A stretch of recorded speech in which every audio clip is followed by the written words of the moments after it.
Assalamualaikum warahmatullahi wabarakatuh. Selamat berjumpa kembali anak-anak dengan pelajaran fisika online bersama Pak Ikhwan.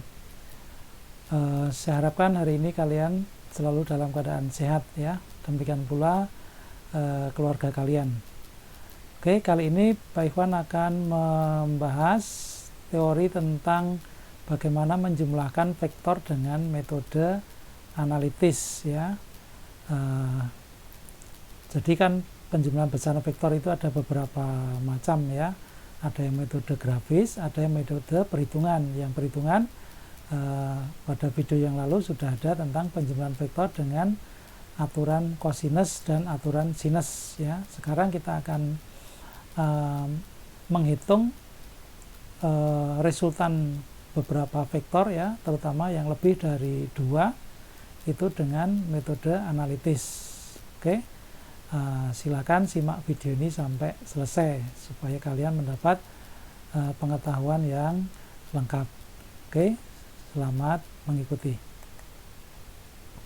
Ya, jadi penjumlahan vektor dengan metode analitis ya.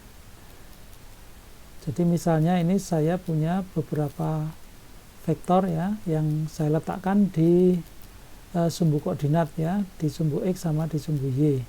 Misalnya vektor yang pertama di sini, ini misalnya vektor gaya ya, besarnya F1 umpamanya 8 Newton ya, dengan sudut diketahui di sini misalnya 45 derajat. Kemudian vektor yang kedua adalah di sini ya, ini F2.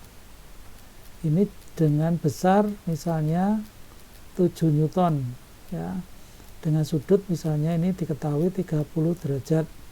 Lalu vektor yang ketiga itu pas di sumbu X yang ke bawah ya, ini F3 nya umpamanya 6 Newton ya. Jadi ini ada 3 vektor gaya yang bekerja pada satu benda yang kemudian saya letakkan di sumbu koordinat seperti ini.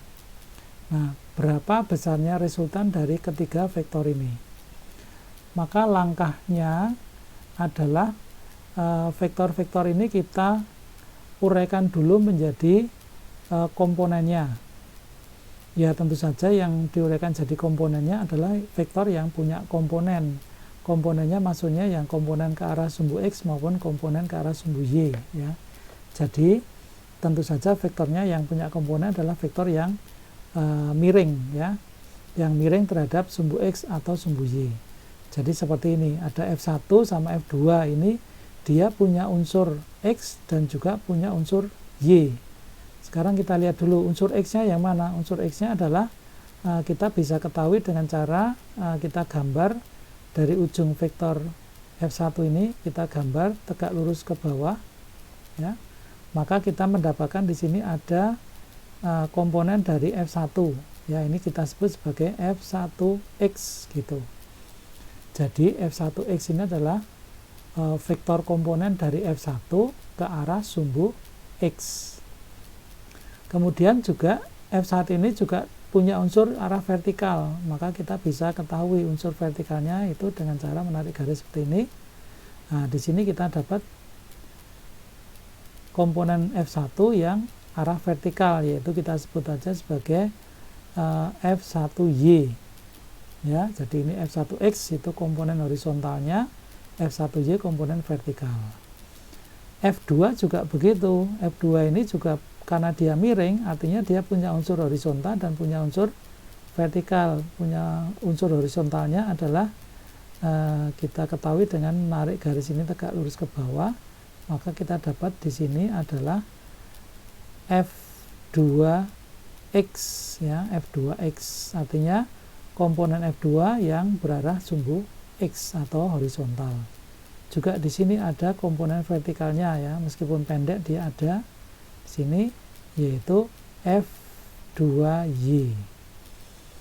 Nah, kemudian bagaimana dengan F3?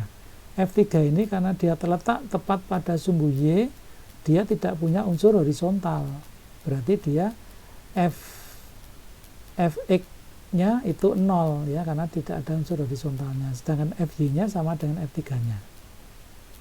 Jadi ini langkah pertama ya. Semua vektor yang membentuk sudut itu kita proyeksikan ya, kita uraikan. Jadi F1X, F1Y, F2X, F2Y. Langkah berikutnya adalah kita hitung dulu, boleh ya, kita hitung dulu berapa nilai F1, nilai F1X, F2X, F1Y, F2Y nya kita hitung dulu supaya nanti mudah menghitungnya dalam perhitungan selanjutnya ya. Jadi kita cari dulu berapa nilai F1X nya. F1X nya itu adalah kita mengambil F1 dikalikan dengan kosinus sudutnya. Kita tahu bahwa ini kan segitiga ya, segitiga siku-siku, di mana sisi miringnya kan adalah F1 ya, kemudian sisi yang mengapai sudutnya di sini F1X. Nah, hubungan antara F1 dengan F1X ini dalam trigonometri kan fungsi sinus ya, yaitu samping dibagi miring ya, sehingga F1X nya ini itu bisa kita cari dari F1 kali kosinus 45 derajat begitu. Maka ini F1 nya 8 kali kosinus 45 itu adalah saya hitung dulu ya, cos dari 45 itu dalam desima adalah 0,707, maka F1X nya adalah 0,707 kali 8 yaitu 5,65. Kita tulis saja 5,65 itu. Ini F1X. Jadi kalau F1 nya 8 maka F1X nya adalah 5,65. Oke, selanjutnya kita cari F1Y nya. F1Y, kalau F1X itu pakai kosinus, maka otomatis F1Y nya adalah pakai sinus. Sinus dari 45 derajat itu adalah 8. Lalu sin 45 derajat itu kebetulan sama ya, karena dia sudutnya kalau dalam trigonometri itu ini di tengah-tengah ya, maka nilainya sama, jadi 0,707, sehingga hasilnya juga 5,65. Oke, ini yang F1. Sekarang F2 nya. F2 nya kita cari F2X. F2X di sini dia juga merupakan sisi samping dari segitiga ini. Maka F2 nya ini kita hitung dengan F2 kali kosinus 30 derajat ya. F2 nya adalah 7, kosinus 30 itu 0,866 ya, 0,866. Maka F2X nya adalah 6,06 ya, 6,06. Lalu kita cari F2Y. F2Y nya juga karena ini pakai cos, F2Y nya otomatis pakai sin ya, sin 30 derajat. Berarti di sini 7 kali sin 30 itu setengah, jadi kira 0,5. Hasilnya adalah 3,5. Nah, jadi di sini vektor-vektor komponennya sudah kita ketahui semua. Maka langkah selanjutnya adalah vektor-vektor yang berada pada sumbu yang sama kita jumlahkan gitu. Jadi kita mulai dari yang sumbu X ya, kita sebut sigma Fx. Ini berarti vektor-vektor yang berada pada sumbu X. Sekarang kita lihat siapa saja vektornya. Di sini ada F1X sama F2X ya. F1X ke kanan, F2X-nya ke kiri. Berarti di sini F1X dikurangi F2X gitu. Kita lihat berapa F1X-nya, diketahui 5,65 ya. F2X-nya berapa? F2X-nya 6,06 ya, 6,06. Maka jumlah gaya, vektor gaya yang ke arah sumbu X-nya adalah 5,65 dikurangi 6,06 ya, hasilnya adalah minus 0,41. minus 0,41 Newton ya. Ini adalah vektor komponen yang berada pada sumbu X. Lalu selanjutnya kita cari juga vektor komponen yang berada pada sumbu Y. Jumlahnya berapa? Di sini yang arah sumbu Y adalah F1Y, F2Y, dan F3 ya. Maka F1Y sama F2Y hanya arahnya ke atas, berarti positif, F3-nya ke bawah berarti negatif. Maka itu tulis F1Y ditambah F2Y dikurangi dikurangi F3 kayak gitu ya. F1Y-nya berapa? F1Y-nya 5,65 ditambah F2Y-nya 3,5 dikurangi F3-nya adalah 6. Nah, ini hasilnya berapa? Kita hitung dulu. 5,65 ditambah 3,5 dikurangi 6. Hasilnya 3,15 Newton. Jadi sekarang 3 vektor gaya yang tadi dijumlah tadi, F1, F2 sama F3 sekarang diwakili dengan dua resultan vektor gaya, yaitu sigma Fx dan sigma Fy, dan tentu saja ini mesti tegak lurus kan gitu. Jadi kalau yang sigma Fx sama sigma Fy nya ini saya gambar, kira-kira gambarnya begini. Jadi yang sigma Fx nya minus ya, minus 0,41 berarti begini ya. Ini adalah sigma Fx nya. Lalu sigma Fy nya adalah 3,15, berarti kan yang ke sini. Ini ada sigma Fy. Nah, kalau kita lihat di sini kedua vektor resultan gaya ini adalah saling tegak lurus kan gitu. Maka untuk menghitung jumlahnya itu kita bisa gunakan Pitagoras, karena ini kan kalau kita tarik garis seperti ini, maka resultannya ini kan seolah-olah seperti segitiga siku-siku, sehingga yang tingginya sigma Fy dan alasnya sigma Fx ya. Maka F-nya ya, sigma F-nya yang kita cari di sini, sigma F-nya adalah kita cari dengan Pitagoras, yaitu sigma F-nya sama dengan akar dari sigma Fx kuadrat ditambah sigma Fy kuadrat kan gitu ini.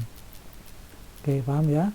Jadi sekarang sigma Fx-nya berapa? Isikan di sini 0,41 kuadrat ya, ada minusnya, ditambah sigma Fy-nya adalah 3,15 kuadrat juga ya, ini di akar. Hasilnya adalah 0,41 kuadrat itu 0,168 ditambah 3,15 kuadrat itu 9,923. Ini di akar ya. Lalu kita jumlahkan dengan 0,168, hasilnya 10,09 atau kita sebut aja 10 ya, 10 Newton. Nah, inilah resultan dari 3 gaya yang kita jumlahkan tadi, yaitu F1 8 Newton, F2 7 Newton, dan F3 nya 6 Newton. Itu resultannya adalah 10 Newton gini. Lalu bagaimana dengan arahnya? Arah dari resultannya kan ini, kalau kita bisa ambil sudutnya, kita ambil sudut di sini. Tapi arah untuk vektor itu biasanya dihitung dari sumbu X positif ya. Ini nolnya di sini. Jadi arahnya nanti yang kita hitung ini, yang kita cari ini. Tapi arah dari X ini kita cari dengan bantuan, kita cari dulu yang sudut yang diapit oleh vektor resultannya ini. Jadi kita cari dulu, misalnya kita anggap aja di sini alfa ya, terus di sini sudutnya theta. Yang kita cari adalah tetanya, tapi kita cari dulu alfanya ya. Nah, bagaimana alfanya? Kita bisa gunakan fungsi tangen ya, bahwa tangen alfa itu sama dengan sigma Fy per sigma Fx gitu. Nah, kita masukkan aja sigma FY nya adalah 3,15 ya. Lalu sigma FX nya adalah 0,41 ya. Negatifnya nanti hanya untuk menunjukkan bahwa dia di kuadran kedua ya, sehingga nilai alfanya ya, nilai alfanya adalah anti tangen ya, tangen pangkat min 1 gini dari 3,15 dibagi 0,41 ini. 3,15 dibagi 0,41 sama dengan 7,68 ya. Ini misalnya sama dengan anti tangen dari 7,68 berapa ini? 83. Nah, sekarang kita cari anti tangen dari 7,683 itu. Ketemunya adalah 82,58, berarti 82,6. Ketemunya 82,6. Sehingga alfanya itu dari 180 dikurangi 82,6 ya. Itu adalah 97,4 ya. 97,4.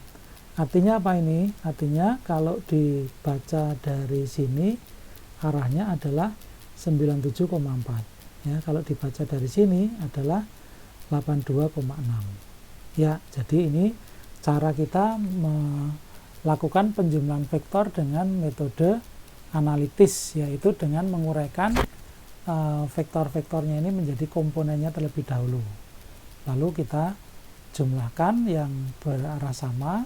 Setelah itu baru dihitung totalnya dengan menggunakan penjumlahan Pitagoras ya.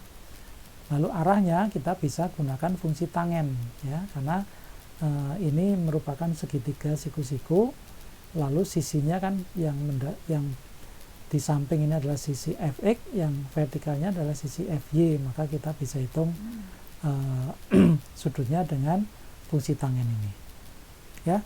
Jadi seperti itu bagaimana kita menggunakan analisis ya, penjumlahan vektor dengan metode analitis.